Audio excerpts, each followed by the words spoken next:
And here we are with another episode of Becca's Talking. Thank you for joining us here every Tuesday at 10 a.m. We have a brand new podcast that comes up. Interesting people. You never know what the topic's going to be. Something changes every week. Make sure you subscribe, you like, you tell your friends, you set the alarm so that you don't miss a single one of them. Like I said, they're new on Tuesdays, but of course, you can watch whenever fits your schedule. The Becca's Talking podcast brought to you by the fine folks at Havana Garage. Havana Garage in the Old Market. Havana Garage, which has been there. I can't remember a time when Havana Garage wasn't there, to be honest with you, but Havana Garage is not, and you're saying, well, I don't smoke cigars. You don't have to smoke a cigar to enjoy the atmosphere, to enjoy the cocktails, to enjoy the just the venue itself. It's got kind of an old Rat Pack kind of a feel to it.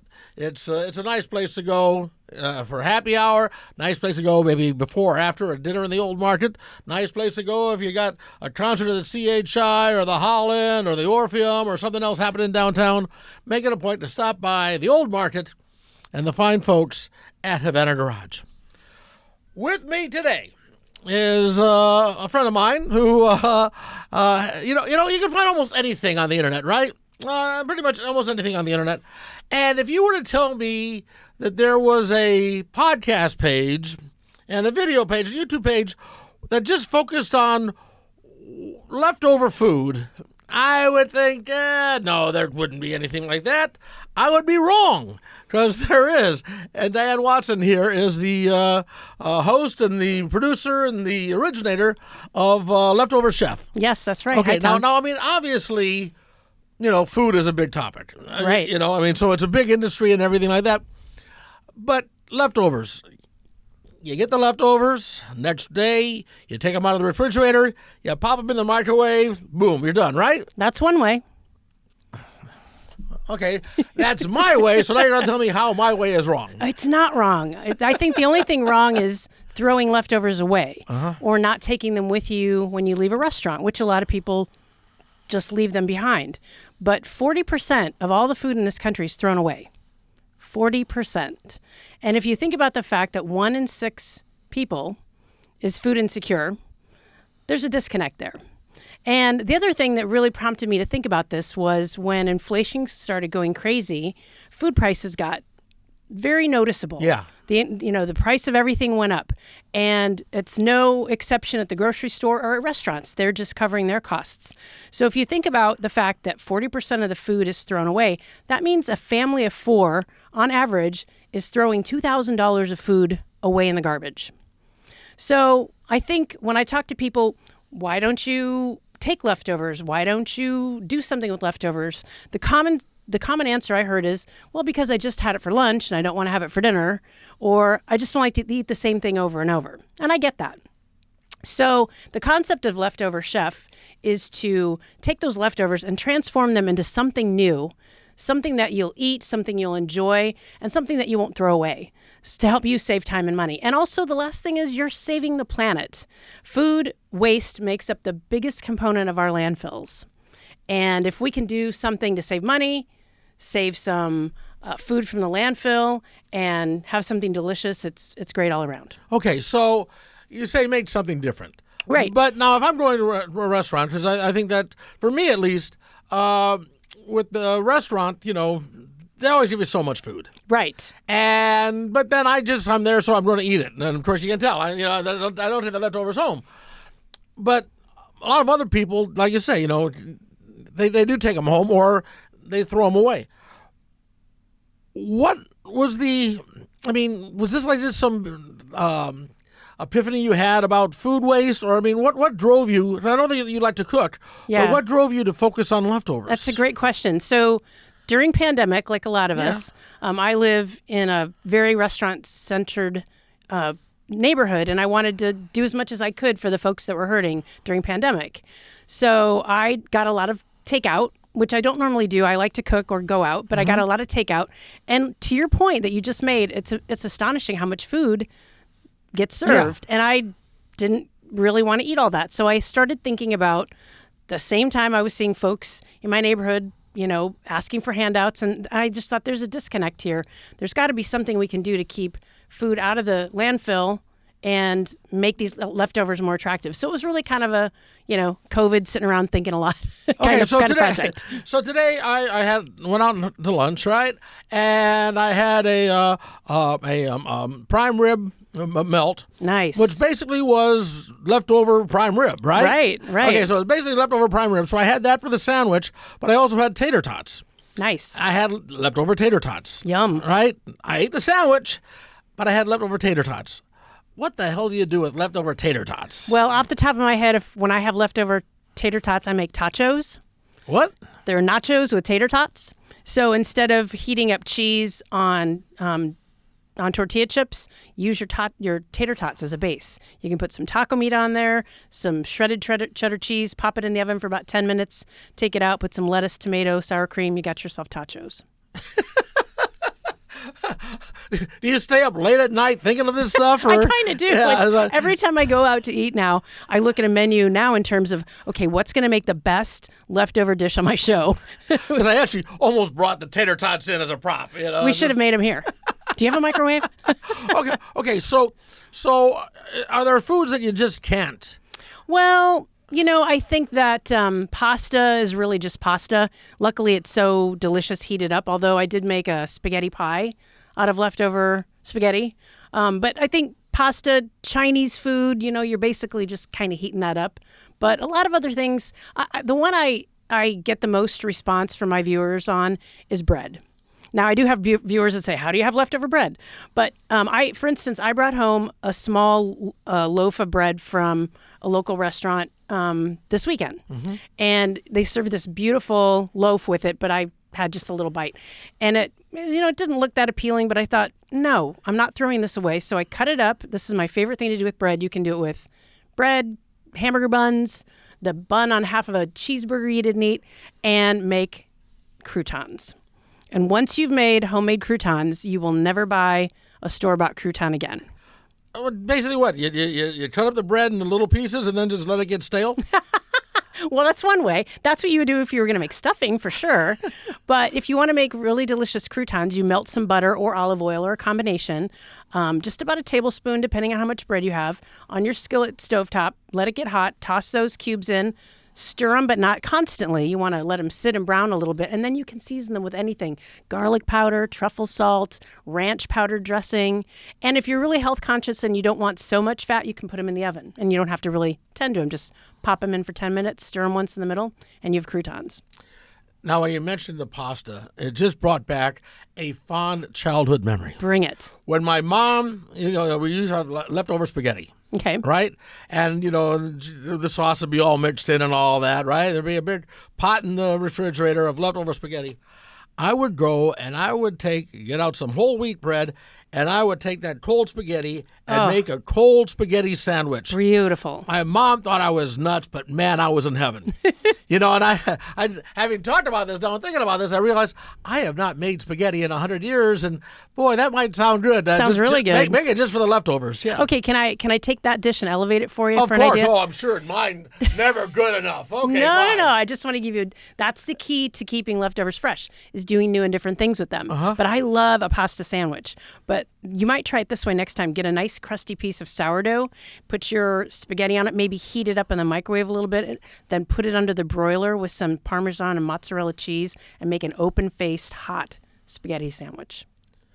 Wow. Well, that sounds delicious. That's way too much work. Or just get out your bread and put I it did in another between. bread and there you go. But that's it. Because I'm not cooking for anybody, just me. So yeah, that's part of it too. I mean, because you like to, when you do stuff like that, you like to share it. You like to say, okay, exactly. Look, yeah, and that sort of a thing. So I know you entertain a lot. So I do. You like to do that. You put together a whole big spread and everything, and with a lot of leftovers that you make everybody take home. But at the same time, it's like, it does. It takes a little bit of work and imagination to make this happen. But once you start thinking about it, you'll find that you do think about it. I've had lots of viewers reach out and send me pictures of things that they're making, things that they're doing different with their croutons, And people do say, when I go out now, I think, what am I going to do with these leftovers? It's kind of a fun exercise in culinary creativity. if people want to see your podcast, see your because you do the videos. Do you do audio also, or just the videos? Just the videos. I'm on YouTube at Leftover Chef 123, and you can catch me on Instagram at Real Leftover Chef and Facebook at Leftover Chef. Leftover Chef 123 makes it sound as if there was Leftover Chef 1 through 122, right? No, it's Leftover Chef, easy as 123. Okay, so is this? I mean, if I'm just typing like Leftover Chef, am I going to see a lot of other podcasts like that? Or? You'll see some one-offs when I did my research, but there wasn't really anybody doing this consistently. And there's a lot, to your point from when we started, there's a lot of food shows, there are a lot of food blogs and podcasts. And while I went to some cooking school, I don't profess to be a chef. I don't profess to be somebody who could run a restaurant, but my niche is let's let people like me and you, home cooks, or people who like to go out and eat, figure out a way to do something fun and different with their leftovers. So when you talk about all the food that is thrown away, I have this, I guess I just sort of assume that a lot of it, is the stuff that like never gets on the people's plate, that the restaurants and the stores and that donate a lot of this stuff to homeless shelters and the like. Right. Am I wrong on that, or? Well, that wouldn't be counted as food that's wasted because it's not thrown into a landfill. And there is a great organization here in Omaha called Saving Grace that does tremendous work with restaurants, with banquet managers, with catering facilities in picking up, kind of on the fly, because you can't let that stuff sit, any food that's been held at the proper temperature but that was never opened to use for a wedding reception or a party or what have you, and they get it right away to shelters. And they've saved, something like 8 million pounds of food. It's pretty astonishing. When you talk about that sort of a thing for charity and those less fortunate, you want to talk a little bit about lasagna love? Sure, yes, because I've got a good extra recipe for extra lasagna, too. Well, first of all, who has leftover lasagna? I don't want to know those people. I'm going to bring you a 9x12 pan and see if you have leftover lasagna. Who has leftover lasagna? I don't want to know those people. I want, geez. Okay, so let's talk about the leftover lasagna, then I want to talk about lasagna love. Yeah, so I make lasagnas, and we'll talk about that in a minute. But if you have leftover lasagna and you're just done with it, you can cut it up into squares, freeze up the piece first, so it's real easy to cut. Cut it into squares or strips, bread it in what you would typically bread any kind of protein in, and give it a quick fry. It's deep fried lasagna bites with a dipping marinara sauce. Wow. So is it basically the same as like the baked ravioli? I mean, is that the same sort of concept? Same kind of behind idea. Your cheese and your meat and everything is already in there, and it just heats it up and crisps it up, and you get a nice marinara dunking sauce with it. Have you ever, instead of waiting for the leftovers, do you ever just make these as the main course? Yes. Yes. So I started making a lot of lasagnas when I got involved with Lasagna Love, which was another concept that was created during COVID. Yeah, let's talk about it. First of all, what is Lasagna Love? So it's an organization that is now in 3 countries. We have, I think, 30,000 volunteer chefs. And any person who would like to request a free lasagna for whatever reason, you don't even have to say, can do that through our website, lasagnalove.org. And it gets assigned out to a chef that's local. And it's very well organized. As a volunteer chef, I can specify what days, how many I can do a month, how far I'll drive to deliver one. And the request comes in with any dietary concerns. People, again, don't have to have a reason. And as soon as one can be matched and fulfilled, it happens. It's all contactless, so we do a lot of texting and drop off lasagna, either hot or ready to bake later. I've had people from all walks of life that, a lot of times people do want to meet you when you drop off. I had a college kid from UNO that came out and said, I just haven't had home cooking in a year. And I just really wanted to think about my mom because she makes lasagnas. And I thought that was just amazing. I had an 80-year-old man who was living with his daughter and children, and he felt that she did so much for him. He wanted to do something for her and provide a meal. That was very touching. And then just a lot of people who are caregivers and single parents and busy. And so I'm coming up on 100 lasagnas I've delivered in the last 3 years. It's a great way if cooking is your thing, and it makes you feel happy, and you don't have a lot of people at home to cook for. Maybe you do, and you just like to put stuff out into the community. It's really worthwhile. All right. Why don't I take a moment here real quick to remind you that the podcast is brought to you by Havana Garage in the Old Market, where you can go there and, like I said, just relax, have a nice time. There's a nice meeting room downstairs. It's actually a humidor, but you can use it as a meeting room as well. And so if you got some business to take care of or just want to have conversations that maybe aren't overheard, you can go into the meeting room there, just ask if it's available and check it out. But whether you're just going for a happy hour after work or maybe an event downtown, check out Havana Garage in the Old Market and tell them you heard about it on the Becca's Talking podcast. So, what is interesting about all of this, as I said at the very beginning, I never would have thought that this would have been something. I never would have thought that this would have been something that people would actually go and watch. And you're developing quite a following. Yes. Yes. People would actually watch to see somebody make leftovers. Yes. Well, you look at all the different niches of food, cookbooks and shows and blogs. And I think that it struck a chord at the right time when people like me were getting more takeout than they maybe normally did. People are very sensitive to the price of groceries and food in restaurants. And, people for some time have been very concerned about the planet and how we're managing our waste. Mm-hmm. I'm doing some research now. If I get to the right place, I'm going to maybe work with the city council to propose a composting program here in Omaha. Mm-hmm. There only 5% of all food that could be composted in this country is.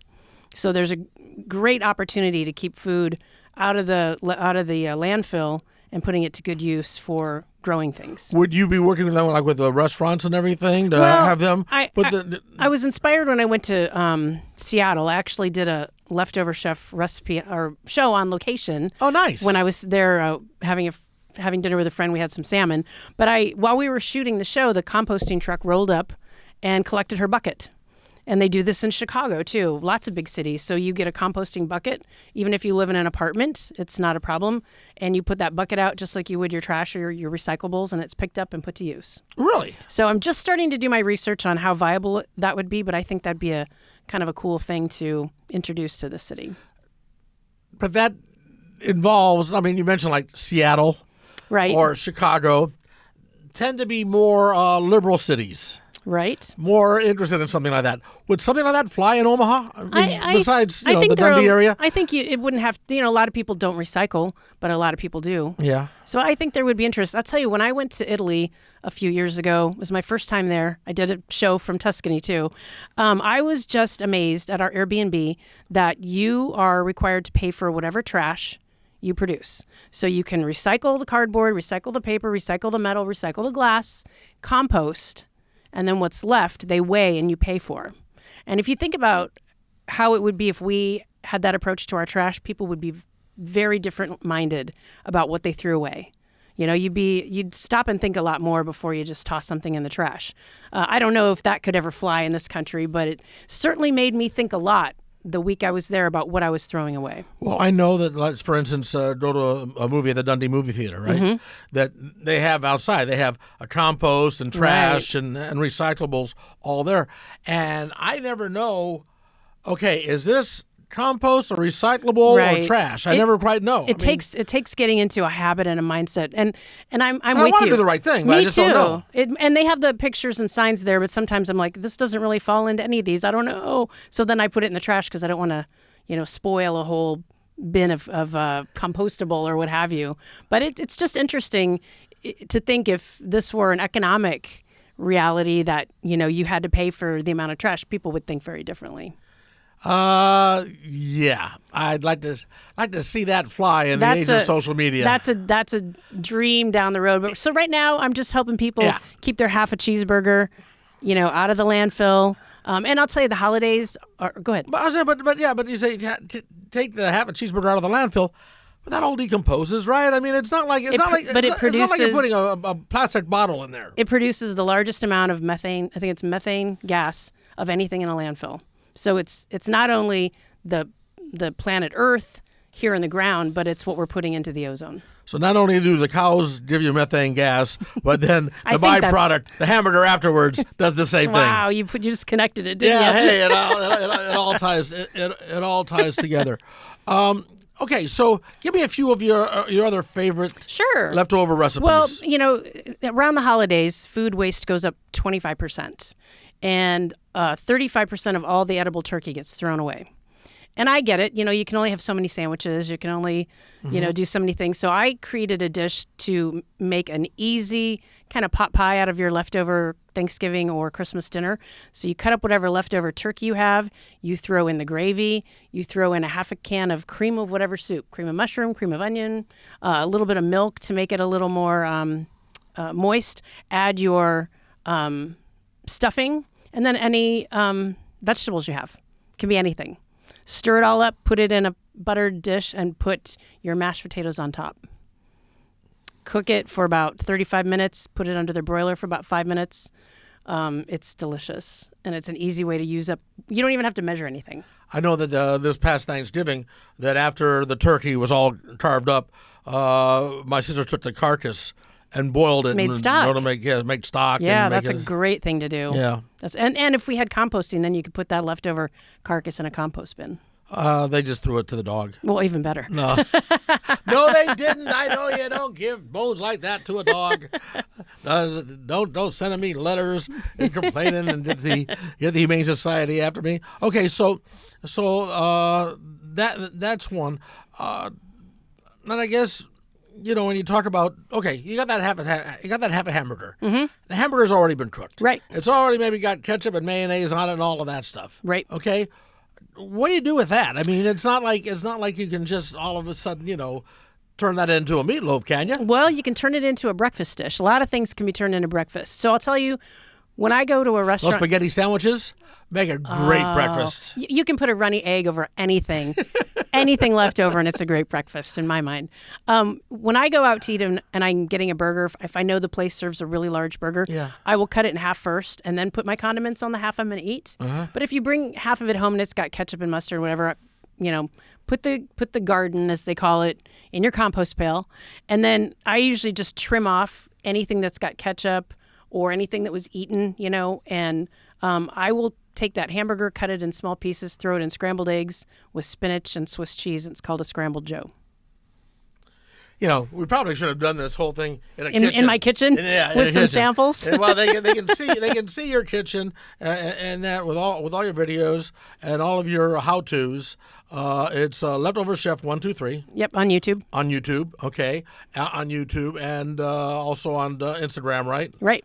Yeah, I saw. What did I see today? I was on Instagram today, and I saw one of your videos. I made poutine. Huh? I made poutine. I had leftover French fries and leftover cheese curds, and you just heat that together in the oven and put a little gravy on it. Why would you have cheese curds in the first place? Why leftover? Really? Oh, I know. I don't get the cheese curd. Oh, thing. you don't? No, okay. No, I don't. Yeah, get it. I will eat cheese in any form. I like cheese, but for some reason, cheese curds. Maybe it's just the name. That could be too. I just had a bad experience in Minnesota, and therefore I just. We won't talk about it. Yeah, I don't want to talk about it. It was the big cheese curd incident of 2010. Oh, I think I read about that. I don't want to talk about it. It looked dreadful. Yeah, but okay, so but you made that into a poutine, right? Mm-hmm. Which pretty much. Any leftover, you just throw gravy on and... Well, there's that. That's pretty easy. I would say one of my more creative ones is if you do ham at Christmas or whenever and you've got a lot of leftover ham, I do a real easy au gratin potato recipe, and then you cut up the ham and put it in it. So it's really kind of a main dish. My dad used to make, good checked in, good checked that he was with the leftover ham, that shuki flitschki. I don't think I can say that or spell that. Yeah, I don't know how to spell it. I can barely say it. But basically it was just ham and noodles. But Yum. he would take the ham and he would run it through a meat grinder and then toss that in with with the noodles and I think maybe a can of cream of mushroom soup in there and that, and it was. Oh, I bet it had flavor. It was delicious. Yeah, to die for. Yum. Yeah. Well, you can make anything too into like a salad. Like I made salmon salads on a croissant when I was in Seattle. You can take chicken salad. I made a leftover chef lunch today. Do you want me to tell you what it was? Yeah.